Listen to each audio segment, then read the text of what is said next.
안녕하세요. 프리미엄 이글스 박태하입니다. 오늘은 콜레스테롤에 대한 이야기를 해보려고 하는데요. 건강에 관한 정보들이 여러 매체를 통해서 요즘에 쉽게 볼 수 있기 때문에 좋은 콜레스테롤이 있고 건강을 해치는 나쁜 콜레스테롤이 있다는 것은 많은 분들이 알고 계시죠. HDL 콜레스테롤은 우리가 말하는 좋은 콜레스테롤이에요. 고밀도 지단백 콜레스테롤이라고 하는데 HDL 콜레스테롤은 혈관 벽에 쌓여 있는 콜레스테롤을 간으로 운반하는 역할을 해서 오히려 동맥경화를 예방하게 됩니다. 혈관을 복구하는 역할인 셈이죠. 그리고 LDL 콜레스테롤은 바로 고지혈증의 원인이 되는 나쁜 콜레스테롤입니다. 노풀고 기름지, 피혈, 혈액에 지방이 많은 상태를 고지혈증이라고 하는데요. 우리 피 속에 필수적인 콜레스테롤이나 지질들이 필요 이상으로 많아지는 상태를 말하면서 HDL, 좋은 콜레스테롤이 줄어드는 상태를 말합니다. 사실 고지혈증 자체로는 증상이 없기 때문에 침묵의 병이라고 불리고요. 주로 다른 건강상의 이유로 병원에 들렸다가 또는 건강검진을 받다가 진단을 받게 됩니다. 만약에 인지하지 못하고 너무 장기간 방치하게 되면 혈관이 좁아지거나 동맥경화와 같은 질병이 오게 되는데요. 콜레스테롤은 사실 우리 몸에 아주 필수적인 물질입니다. 콜레스테롤 자체가 나쁜 것이 아니라 혈액 중에 콜레스테롤이 너무 많아지는 게 문제가 되는 겁니다. 콜레스테롤은 간에서 만들어지고요. 간에서 합성해서 우리 인체에 필요한 곳에 혈액을 통해서 조달하게 됩니다. 혈액을 통해 세포로 이동해서 세포막을 만들고 여성의 난소, 남성의 고환, 그리고 부신으로 이동해서 스테로이드 호르몬을 만들고 피부로 가서 비타민 D를 합성합니다. 또한 콜레스테롤은 담즙산의 원료이기도 하고요. 우리 몸에서 하는 일이 아주 많습니다. 다시 간으로 돌아와서 필요 없는 콜레스테롤을 배출하게 되는데요. 이때 혈중에 있는 활성산소와 염증으로 인해서 콜레스테롤이 산화되고 망가지게 됩니다.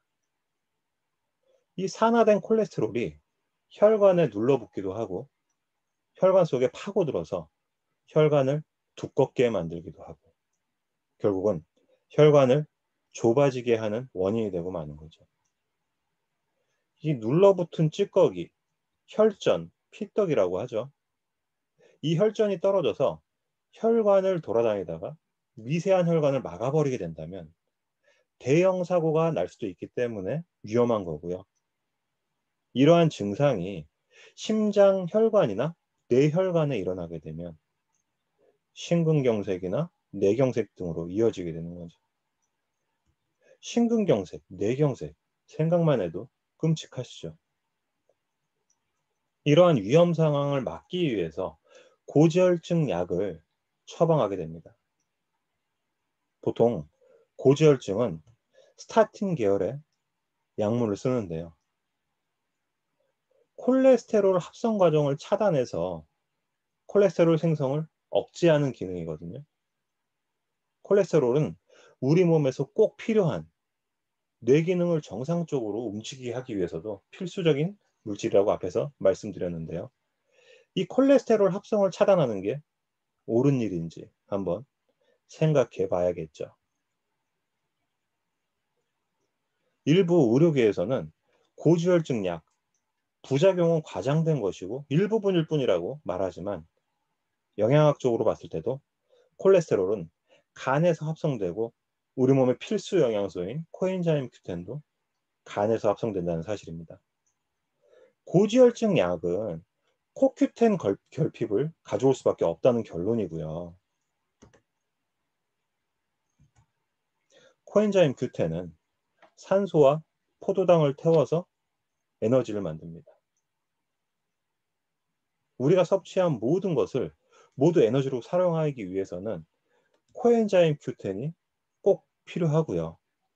우리 몸에서 에너지를 만드는 원료가 없게 되면 당연히 신체의 기능은 떨어지게 됩니다.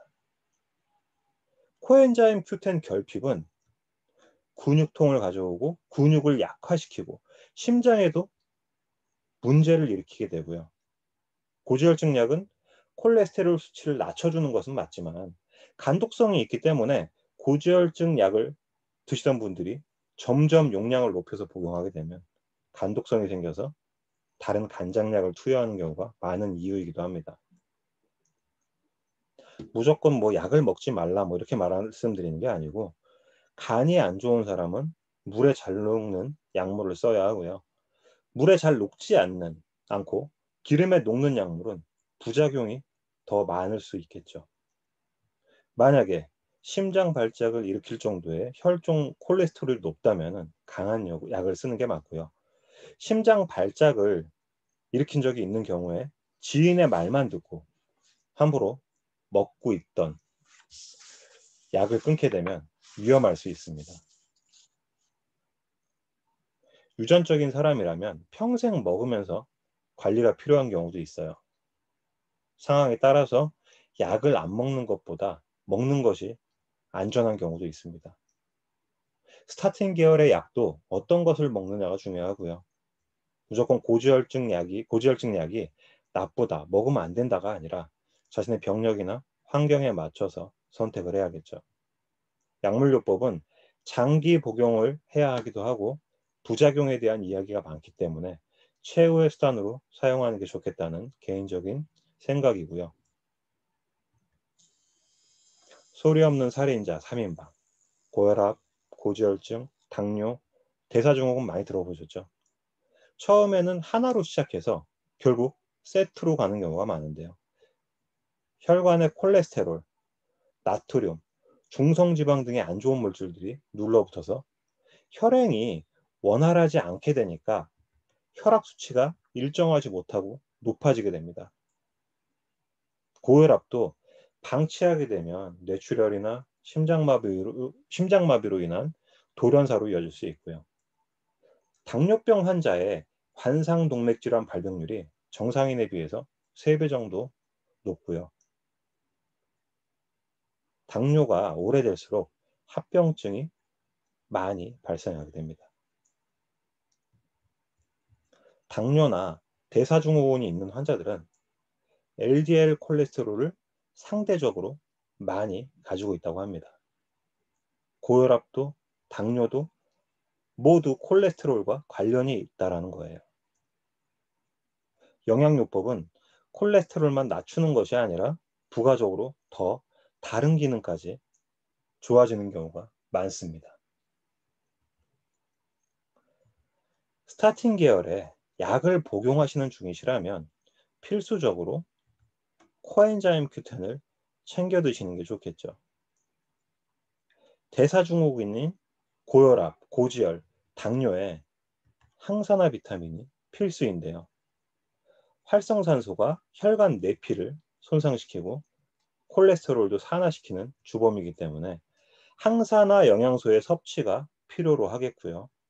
이러한 항산화 영양소들도 체내에서 항산화 작용을 끝내고 나면 독성 물질로 변하게 되는데, 이때 비타민 C는 그 독성 물질을 원래 항산화제로 재생시키는 일을 하는 똑똑한 영양소입니다.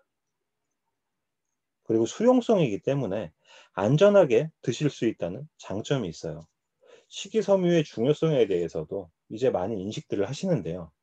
식이섬유는 우리가 섭취한 지방 성분을 흡착해서 배출하는 역할과 당을 천천히 흡수하도록 도와주기 때문에 고지혈증이나 당뇨가 있으신 분들께도 필요한 성분이라고 할 수 있겠죠.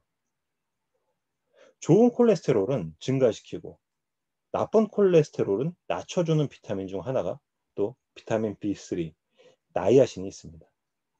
이 비타민 B3 나이아신은 고지혈증 치료제로 내과에서도 처방이 되고 있으니 더 이상 할 말이 없겠죠.